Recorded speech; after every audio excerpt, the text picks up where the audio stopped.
Hello people, I am Priyanka Rao and I am a child development professional and today I am going to talk about sibling rivalry. मतलब भाई बहन के झगड़े. Yeah, sibling fights are completely normal, लेकिन जब वो एक हद से ज़्यादा बढ़ जाए then it can turn to sibling rivalry. In basic terms, sibling rivalry is a feeling of jealousy, competition and unnecessary fights between siblings. मतलब भाई बहन के बीच में unnecessary बिना वजह के झगड़े, और ये नॉर्मल नहीं है. और ये शुरू होता है after the birth of second child, जब पेरेंट्स का अटेंशन डाइवर्ट होता है न्यू बॉर्न बेबी की तरफ. So let's talk about how it starts. First thing is unequal amount of attention. जब बच्चा अकेला होता है तो सारी अटेंशन उसको मिलती है और उसको इसकी आदत हो जाती है.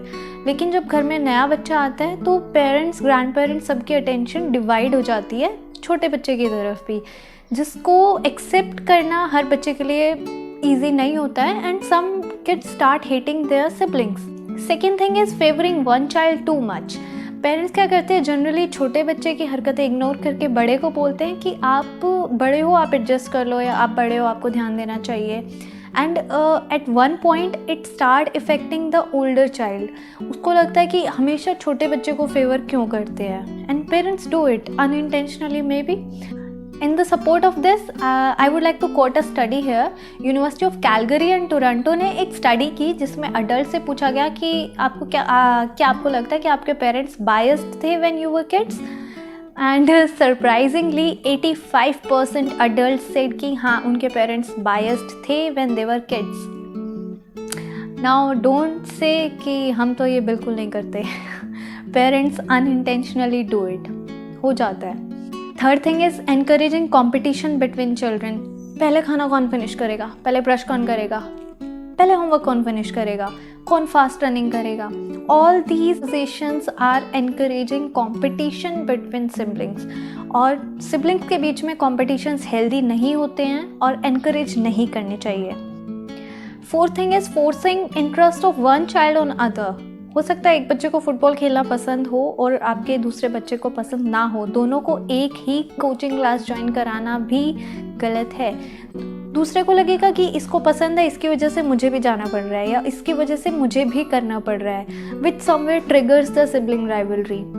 Fifth is criticising your kids in front of others. अपने बच्चे को दूसरों के सामने क्रिटिसाइज़ करना, और स्पेशली अगर एक को क्रिटिसाइज़ किया और दूसरे को प्रेज़ किया तो बहुत ज़्यादा गलत है, और बच्चे ने अगर सुन लिया तो वो बहुत ही ज़्यादा प्रॉब्लमैटिक है. And the sixth thing is encouraging personality of one child. हो सकता है आपका एक बच्चा इंट्रोवर्ट हो और दूसरा एक्सट्रोवर्ट हो. अगर एक्सट्रोवर्ट को बोलेंगे कि थोड़ा कम बोला करो, या इंट्रोवर्ट को बोलेंगे कि आप स्टेज पे जाके बोला करो, बोथ आर नॉट गुड. उसको लगेगा कि मुझे उसकी तरह बनने के लिए कहा जा रहा है, और उसको लगेगा मुझे उसकी तरह बनने के लिए क्यों कहा जा रहा है. Every child has their own personality. Do not try to change them. Now let's talk about the effects of sibling rivalry. Sibling rivalry बहुत लंबे टाइम तक भी इफ़ेक्ट कर सकती है. अपार्ट फ्रॉम चाइल्डहुड ये अडल्टहुड को भी इफ़ेक्ट करती है. And the main effects can be lack of attachment between siblings. के बीच में प्यार बहुत कम होगा. Second thing is there will be always a feeling of competition. हमेशा एक कॉम्पिटिशन की फीलिंग बनी रहेगी. मुझे उससे बेटर करना है, मुझे उससे बेटर करना है. Always will be this. There will be no team work and sharing. दोनों के बीच में टीम वर्क और शेयरिंग बिल्कुल नहीं होगा. And the fourth thing is दूसरे की अचीवमेंट से एक जेलसी की फीलिंग होगी हमेशा. उनको ये लगेगा कि उसने अचीव कर लिया, मुझे उससे ज़्यादा बेटर करना है. मुझे हैप्पीनेस नहीं होगी दूसरे की अचीवमेंट से. एंड सिबलिंग राइवलरी अडल्टहुड को एक अलग वे में इफेक्ट करती है. There will be lack of self esteem in the person, lack of self confidence. Mental health issues हो सकते हैं जैसे depression, anxiety and stress. They will have problems in relationships with people. वो उनको हमेशा एडजस्ट करने में प्रॉब्लम रहेगी. And the other thing is feeling of being ignored and lonely. उनको हमेशा लगेगा कि मुझे ही लोग इग्नोर करते हैं, या मैं सबसे अकेला हूँ, मेरे साथ कोई नहीं होता है. Now let's talk about how to deal with it. The first thing is undivided attention. अगर आपके पास दिन में सिर्फ 10 मिनट है अपने बच्चों को देने के लिए, और अगर आपके पास 2 बच्चे हैं तो 5-5 मिनट दीजिए बजाय 10 मिनट एक साथ देने के। जो भी टाइम आप अपने बच्चे को देते हैं, अगर 2 बच्चे हैं तो टाइम इक्वली डिवाइड कीजिए बजाय उसको एक साथ देने के, so that they feel that they are equally important. हो सकता है अगर आप साथ में टाइम दे रहे हैं तो एक बच्चे का टाइम कम हो या आप एक पे ज़्यादा अटेंशन दे रहे हो। Second thing is avoid comparisons completely. Do not compare your child to anyone. ना उसके खुद की सिबलिंग से, ना उसके किसी बाहर वाले बच्चे से। कंपैरिजन करना छोड़ दीजिए, और अगर सिबलिंग्स में कंपैरिजन होगा तो कंपटीशन वाली फीलिंग आएगी, and competition between siblings are not healthy. Third thing is team work is the key. दोनों के माइंड में फिट कर दीजिए, they both have to work as a team. अगर टीम की तरह वर्क करेंगे तो दे विन और they lose, they both lose. For example, अगर रिमोट को लेके फाइट कर रहे हैं, which is very common in households, कि दोनों एक रिमोट को लेके फाइट कर रहे हैं, मुझे पहले देखना है, मुझे पहले देखना है। If they are fighting, ask them to sort it out on their own terms, या फिर दोनों से रिमोट लिया जाएगा और टीवी कोई नहीं देखेगा। That means they both lose. Do not favour one child कि छोटे वाले को पहले देखने दो या ऐसे करने दो, नेवर डू दैट।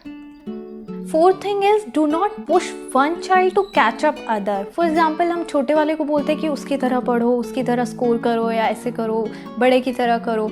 छोटा बच्चा हमेशा कैचअप करने में लगा रहेगा, और बड़े पे जो रिस्पॉन्सिबिलिटीज़ का बोझ आएगा कि मुझे उसके लिए आइडियल बने रहना है, वो अलग प्रेशर होगा। तो it affects the mental health of both the kids. The most important thing is fifth, never never never never criticise your child in front of anyone. अगर कोई क्रिटिसाइज कर भी रहा है, then you have to mention their plus points in front of them. आपको praise नहीं करना है, लेकिन आप उनके सामने उनकी अचीवमेंट्स को रख सकते हो कि if he is bad in that, then he is good in that as well. You don't have to be demotivating for your own kid. And the most important thing is 6, don't be a mediator in fights of your kids. हमेशा अपने बच्चों की fight में step in मत करिए जब तक ज़रूरी ना हो। Set their rules, ask them to sort out on their own terms. और अगर आपको स्टेप इन करना भी पड़ जाए तो ऑलवेज रिमेंबर कि आप किसी एक को फेवर ना करें, जो डिसीजन हो वो न्यूट्रल हो दोनों के लिए, so that one of them doesn't feel कि उसके फेवर में डिसीजन था। 7th is don't let your child feel neglected in any way. अपने बच्चे को कभी भी नेग्लेक्टेड फील मत होने दीजिए। उनको ये फील नहीं होना चाहिए कि वो इम्पॉर्टेंट नहीं है।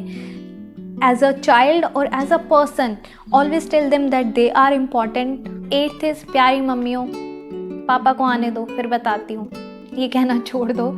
ये वैसे काम नहीं करता है जैसे आप करवाना चाहते हो, but it effects in a different way. ये फादर चाइल्ड रिलेशनशिप को इफेक्ट करता है, and the child will have a fear of father. वो अपने फादर के सामने ओपन अप ही नहीं हो पाएगा। I would like to end here with the note that sibling rivalry सिर्फ सिबलिंग रिलेशनशिप को इफेक्ट नहीं करती है, ये पेरेंट चाइल्ड रिलेशनशिप को भी इफेक्ट करती है।